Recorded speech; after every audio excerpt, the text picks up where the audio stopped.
All right, good morning, everybody. Welcome to Friday Fusion as we wrap up this week. It's crazy to think that it's already Friday. It's already the end of October, end of February. This year has just been flying by already. First 2 months into this year, you guys are off to such a phenomenal start. Today's call, we got a cool one planned for you because we're going to talk about breaking the financial change. So Alicia's going to come on here with me and we're going to ask each other questions as far as everything related to this business, financially, savings, retirement accounts, all of this stuff that you guys have been wondering, that you've been asking about. And some of this stuff is designed to help you hit that goal of hitting financial freedom through this career and through this job, which so many of you have done. So many of you are on track to do. And so it's just a phenomenal opportunity to be able to just break free from the stresses that money creates on us. And I think it's one of the biggest stresses out there. If you guys listen to any big study, right, the number one cause for divorce in the country is actually stress related financial pressure. If you look at one of the number one reasons for depression out there, it's because of financial stress. And so this money topic has become such a false idol in the world that we live in today. So we're going to break free of that on today's call and give you guys the tips and the tricks that led us to be able to not have that cloud hovering over our head as a family. And so hopefully that will help you as well. So without further ado, I'm going to add Alicia to the live feed. There she is. Hello, good morning. Good morning. Well, hey, so today's call is going to be a cool one, guys, because if you have any questions for us, you can drop it in the agency WhatsApp chat. But we're going to go back and forth on this topic of money and how to manage it, how to be able to save most of it, and how to be able to break those free. So, Alicia, quick question for you. What has the insurance industry allowed us, right, as a family to do as far as breaking that chain? Gosh, excuse me. So before insurance, you guys have already heard this story 1,000 times. Before insurance, we were broke. And it wasn't because we were not making good money. I was a registered nurse. Ryan was a builder, and we were making great money. I think Ryan was making like 75,000. I was making 60,000. So money was not the problem. The problem was us and trying to figure out how to become financial stewards of our money. And this industry allowed us to do that because it allowed us to have more value in the money that we were making. So, gosh, insurance has drastically changed our lives. It allowed us to pay off a lot of debt in our first year. I think that first year in 2018, year to date, so March of 2018 to March of 2019, so a full year, we were able to pay off $35,000 of credit card debt. And both of us in our mid 20s, how on earth did we get into that much credit card debt? Young family, 2 children. It's possible. And some of you guys listening might be in that situation where you are drowning in credit card debt as well. So I'm hoping that this call is going to help you out. Make a plan, get out of that debt, and start putting money back for savings. Because I'm telling you, when you have that nice cushion of a savings account, it just does wonders for your mind and takes a lot of pressure off your shoulders. That's so true. One thing I want to add to what you said is I know back then we never thought that we'd be able to pay that debt off, right? Like I think that 35 grand, most of it was our wedding that you planned when I was deployed in 2012, right? And so from 2012 to 2018, I remember we paid the minimum monthly payment. It was like $350 a month to Navy Fed every month, and the debt never went down because the interest rate was so high. And I think I saw a thing come out this past week that there's more credit card debt out there now than there has ever been in like the history of the country. More people have maxed out their cards now than ever. So hopefully this call will help you guys realize that it's possible to actually pay that stuff off, get on the right foot, and just get set up for success. So my first question for you, Alicia, is I think one of the most important things is when it comes down to money, if you don't track it, you don't know how to manage it or how to break the chains and how to get free from it. So what's a tip you'd have for an agent as far as tracking deposits go and tracking their money? So the first tip, and I want you guys to write this down, is become addicted to the success. So you want to be addicted to it. You want to know what you're getting paid. You want to check your bank account and be disappointed that you didn't get a deposit that day. You want to strive to get deposits every other day or every single day. Or if you're a new agent, maybe just 2 times a week or once a week, and then start building it up to where you're getting deposits every single day. And you want to find yourself addicted to that success and looking for it. So if you are sitting here listening and you are not excited to check your bank account, then that's problem number 1. So we have to fix that first. So if that is where we're sitting, where that is your first hurdle, is you don't want to look at your bank account because maybe it's negative. I've been there. I have been there where our accounts were negative, and I knew as soon as I got a paycheck, it was going to go negative because was not going to make enough to cover the bills that were getting ready to hit. So step 1 is, if you're not excited to check your bank account, then let's fix that. But the first thing I would say is you have to track what's going in and what's going out. It is so easy when we have plastic credit cards or plastic debit cards to just swipe that card.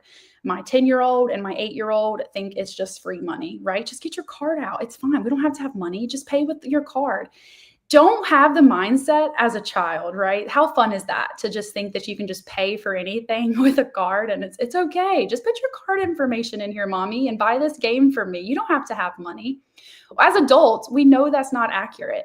So have the adult mindset of, if I don't have the funds to pay for it, then I can't purchase it. So backtracking back to step 1 is you want to know what's going in and what's coming out, and not just swiping a card because you have the ability to swipe the card. There's a few different things. Old school, I had a spreadsheet and I tracked everything to a T on the spreadsheet. And I am so OCD that I did it daily. I absolutely love knowing what I'm spending and what I need to cut out and what I'm making. What is my net income from what I'm profiting versus what I'm spending?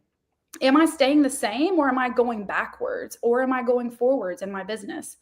And those are all things your brain should be circulating around as the CEO of your company. Okay. So if you're not doing that, write that down, because that's very important for you to track your income and to look at yourself as the CEO of your business. So spreadsheets, you all know I have spreadsheets galore.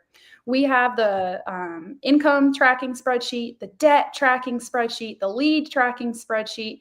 But then something that I actually changed and started implementing back in November, after a few agents gave me some tips to get with the times, is Rocket Money. And it's an app that I downloaded. A few of you guys have heard me encourage you to download it.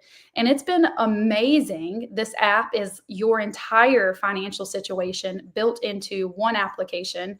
It shows you everything going out, which is an eye opener, and everything coming in, which it can be exciting.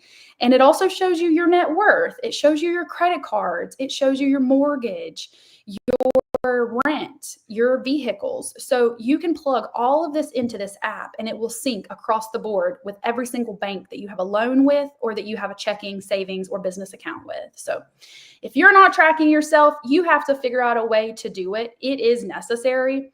And if you're not doing it up to this point, 2025 is just getting started. I know in Ryan's brain, it's October, but in the rest of our brains, it is the last day of February, and it's not too late to track yourself. You didn't track yourself in January? Who cares? February? Who cares? Tomorrow is March 1st. So moving forward, I'm challenging you guys to step up and track yourself, because you want to know what you're making and what you're spending. Otherwise, you're going to find yourself in February of 2026 in the same exact spot that you're in right now.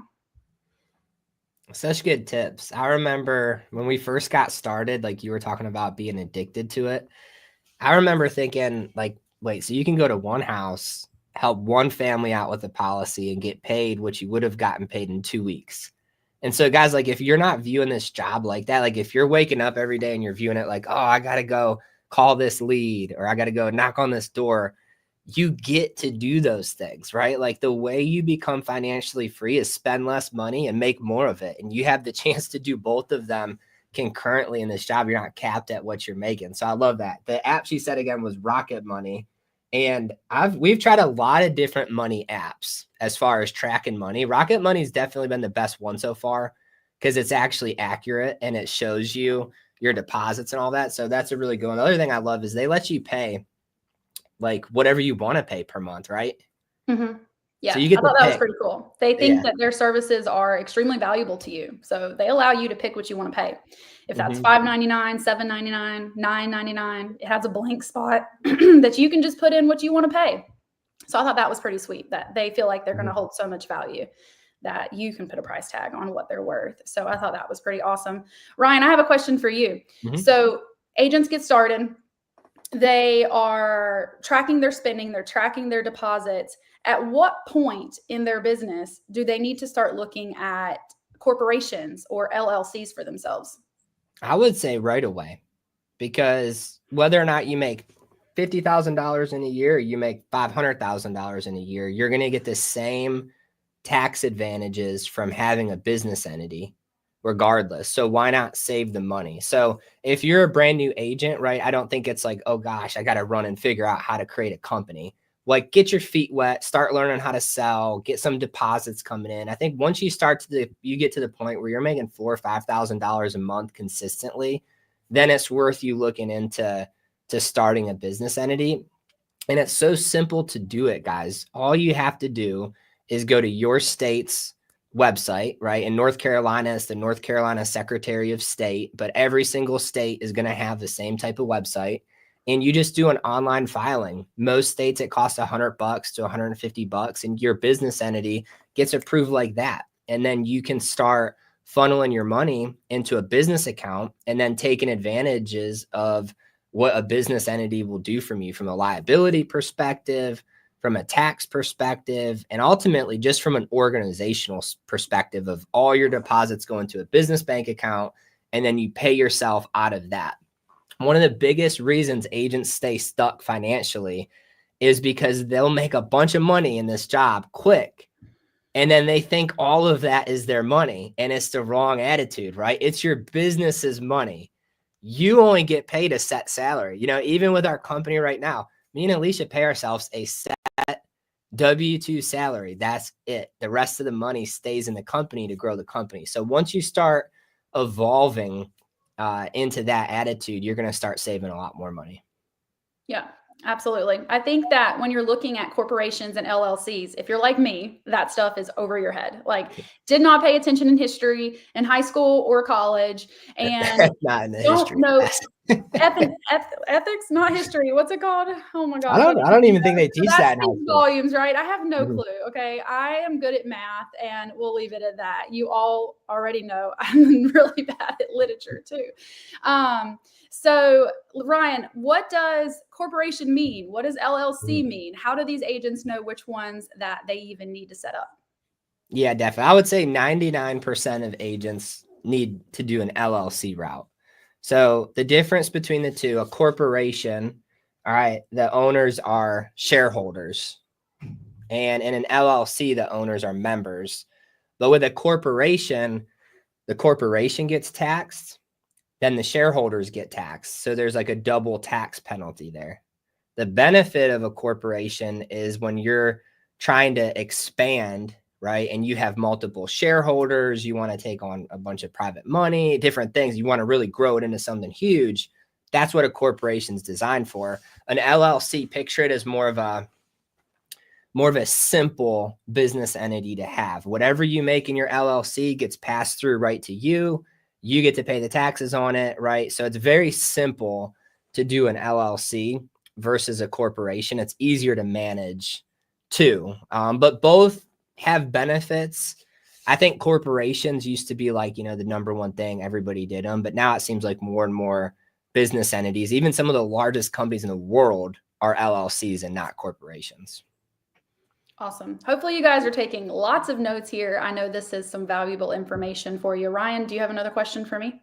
Yeah, I would say, let's talk about credit cards.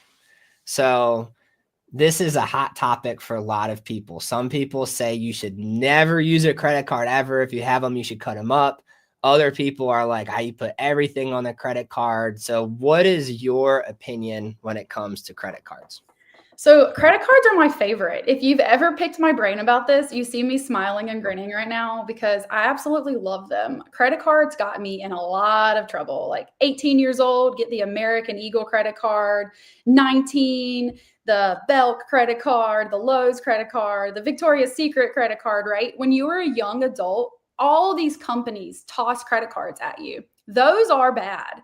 Those are bad credit cards. Those credit cards actually led to a lot of our debt that we had, specifically the Navy Federal credit card that Ryan is speaking on. Who on earth would have put a $20,000 wedding on a credit card? I did. And that's awful, right? It really started our marriage off on the wrong footing for debt reasons and financial reasons. So from 22 to 28, those credit cards killed us. But there are good credit cards.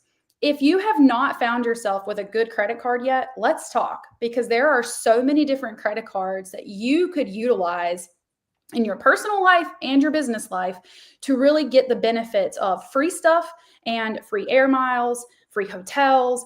There are so many different things that are associated with it, but there are bad reasons to have credit cards as well. So a few different things when you're looking for credit cards. Number one is if you have to spend money, don't use your debit card. Debit cards are no. I have not used my debit card in probably 4 years. You should not be using your debit card. Don't toss it, put it, chuck it somewhere, put it in your drawer, put it in a cabinet. You don't need it. Shouldn't even be in your wallet. You do not need that credit card or debit card. Cash is amazing. If you're carrying cash, absolutely, heck yeah. But when it comes to bills that you have to pay, why not profit off of a bill that you have to pay? You don't have a choice, right? Our cell phone, it has to be paid. Otherwise, we're screwed. We don't have a cell phone. Your internet, your power bill, your water bill. Those are things that you have to have. I guess you don't have to have a cell phone, but you do have to have it for business purposes, but not for living purposes. But for living purposes, you guys do have to have water. You do have to have food. You have to have electricity. And for those purposes, it's something that you're buying every month, or the grocery store, gas station, every single day, every single week, whatever that might be. All of those funds need to be put on a good credit card that is rewarding you for using them. A lot of credit cards will give you 3% back in cash, or they'll give you points. I personally love points. I like to travel. I like to fly when I travel. I don't want to drive when I travel. So what better way than for myself to be rewarded with free air? Or Ryan, for example, likes cash back. So Ryan gets rewarded with cash back. So he gets a check in the mail from his credit card company every 3 months or every 6 months. So if you are not utilizing credit cards, you need to be. You have funds that you're paying already. Now, here's the kicker with credit cards. They will get you in trouble if you are not a financial steward. So if you find yourself right now with credit card debt that is over your limit of paying it off in a month, then you are probably not the person that needs to go out and grab a credit card right now. That is probably not something you need to do. We need to get your finances straight first before we dive into getting into a credit card. With our credit card, we pay it off every Friday. We are due diligent that every single Friday we pay it off. So whatever bills hit on the 1st of the month, the 3rd of the month, the 5th of the month, whatever day that is, and it hits that credit card, that following Friday, we're paying it off. But those are bills that we would not have gotten anything out of had it not been put on a credit card. So if I have to pay my power bill every single month, then heck yeah, Capital One is going to give me some air miles for that. Or Ryan's Chase card is going to give him cash back for being due diligent at paying his power bill every single month, right? These are things that you can take advantage of as business owners. As a business owner, once you have set up an LLC, you were able to get a business card, a business credit card. Ryan, correct me if I'm wrong. You have to have the ITIN number first before you can just your EIN number.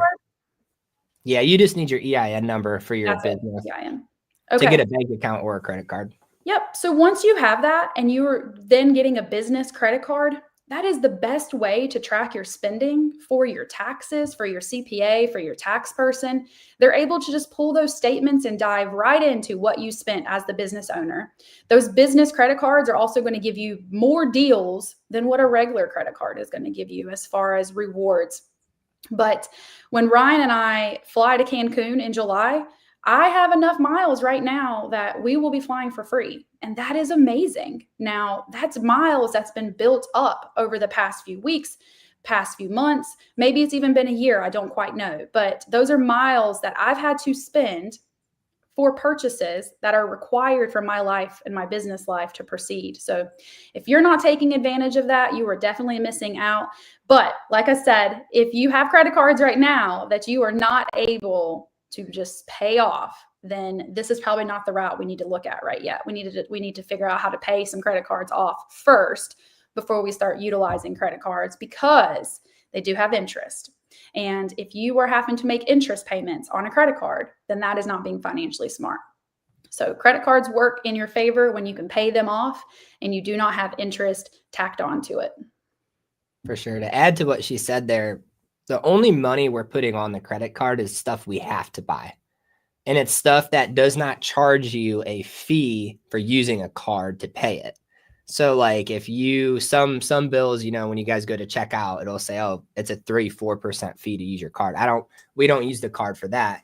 We would use just a bank draft. But if you can use a card smartly, why not get the free miles? I think this past year, we've probably gotten close to $3,000 worth of stuff, from airplane tickets, free hotels, cash back, for just making our normal purchases. But the key is, guys, we use a credit card, but we don't have credit card debt, right? So if you have credit card debt that's not been paid off, you want to pay that off before you take on any more of it.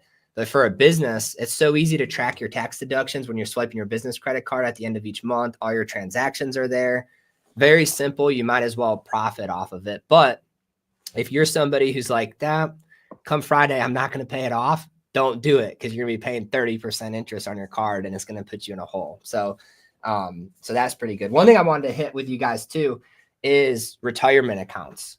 So this is a lot for us to try to pack into just one 30-minute call. So there's a lot to talk about, but as a business, especially as a business owner, guys, you can either save for your retirement or you can pay the money in taxes. Like, which one would you rather do? I would rather put money in my retirement account versus paying taxes on it this year. So if you've not set up a retirement type of an account, I would highly recommend it for you. And I would dedicate a specific amount of money each month that you fund that thing with. So to give you guys a very simple idea, right? You can open up an IRA at anywhere you want to. We use Edward Jones, but you can use anybody you want to. Fidelity, go to your bank, wherever you want to go, right? Open up an IRA, a self-employed IRA, because you guys are all self-employed. And when you fund that account, whatever you fund it with comes off your taxable income for that year.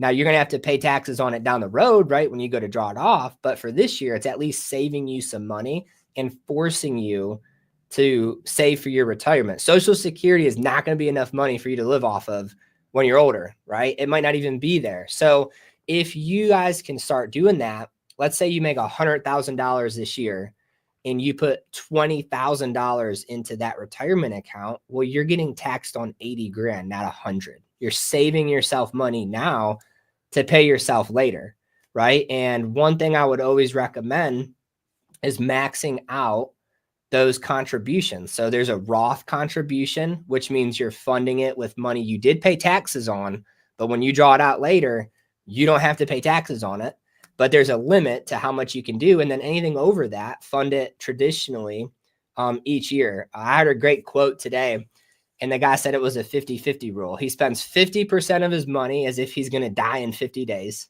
because he said, I might die in 50 days. And then he said he spends 50% of his money as if he's going to die in 50 years. So, I mean, it's a very simple 50-50 rule that I think works, but retirement accounts will save you as a business owner and help prepare you for the future for sure. Yeah. I mean, it kind of gives you that tax cut that we all need to drop a tax bracket and pay less for that year. So that's perfect. How much do you think agents need to save every single deposit they make? So if they get a deposit in their bank account, how much of that should they save in a separate account for taxes for the next year?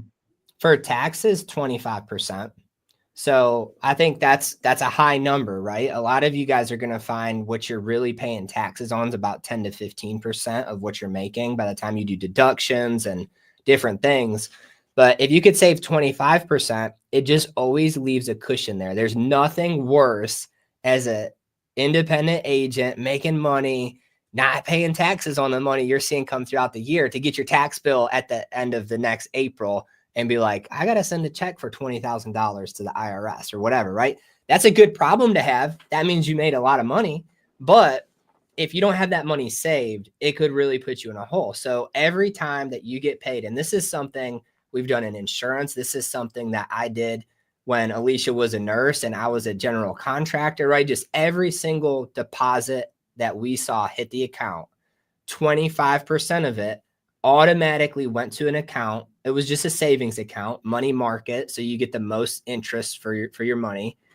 That was labeled taxes every single time, 25%. So that leaves you with 75% of your deposit left over. So what else should you do with it, right? You should take 25% more and stick it into a legit savings account that's just for you. That's your safety net. That's if your tires go bad on your car, you've got money to go pay for them, right?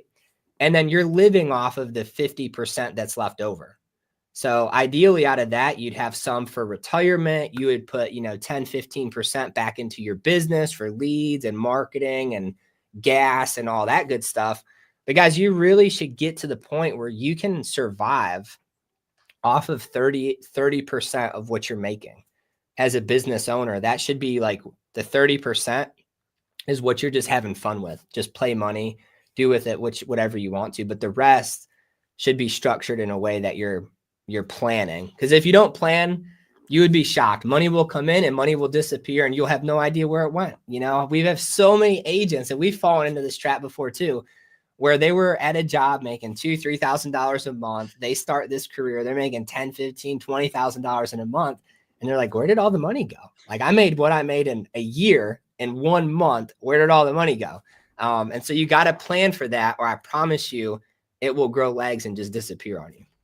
I think the biggest thing and the way for your money not to grow legs and just disappear is for you to have two different accounts. Let your wife see the account. That's how the money. That's not the answer. That's not the answer. Everyone knows you're the one who spends the money. So you want to have two different accounts. If you are sitting here listening and you only have one bank account, that's a problem. You want to have multiple accounts. And you're probably thinking, oh my gosh, you're crazy. That's not crazy. You need a business banking account and you need a personal banking account for checking. And then, like Ryan said, you need savings account. So that's 3 accounts right there. And then if you have a tax account, that's 4 accounts that you need. Your credit union, your local bank, your local branch, they will help you guys set this up. But what you don't want to do, and if you're doing this, we need to change it. What you don't want to do is your deposits hit your personal checking account. Because remember, you're the CEO. So if it's hitting a personal checking account, then that means the agent is getting paid, right? You're the CEO, but you're also the agent. And you are not the one as the agent who should be getting paid. The CEO who owns that business is getting paid. So that has to be a business checking account. Business checking account gets paid. And then you as the CEO is cutting yourself, the agent, you're the same person, right? If you've not caught on yet, you're the same person, cutting the agent a check. And that money is then going over to your personal checking account. So we have a business checking account. We have a personal checking account. Business checking account gets paid all the deposits. 25% gets written to a savings account for taxes. 25% gets written to a savings account for you personally. And then the 50%, you're going to cut it. You're going to keep some of it into your business checking, and you're going to pay yourself some of it. But you want to have money in your business account at all times. You don't want to find yourself on Sunday with no money to buy leads. The agent might not have any money to buy leads, but the business does. The business always should have money in there to purchase the leads. The business should have money come Thursday to purchase leads when you've hit them all up. Gas, whatever it might be. So business account should never be at zero. Personal checking is getting paid from the business account. Ryan, I think we've used up all of our time, but I think we might have to dive into this another day next week and go into more depth. I hope this call helped you guys out. I really enjoy teaching financial stewardship. And if you feel lost in the shuffle of all this and you feel behind and confused, that's okay, because tomorrow starts new, right? So tomorrow starts a new month. Tomorrow can be the beginning of your 2025 financial journey. So don't get stressed out. Don't get overwhelmed. Let's grow together and let's make 2025 the best year yet. Have a great day. Love it. Have a great day, everybody.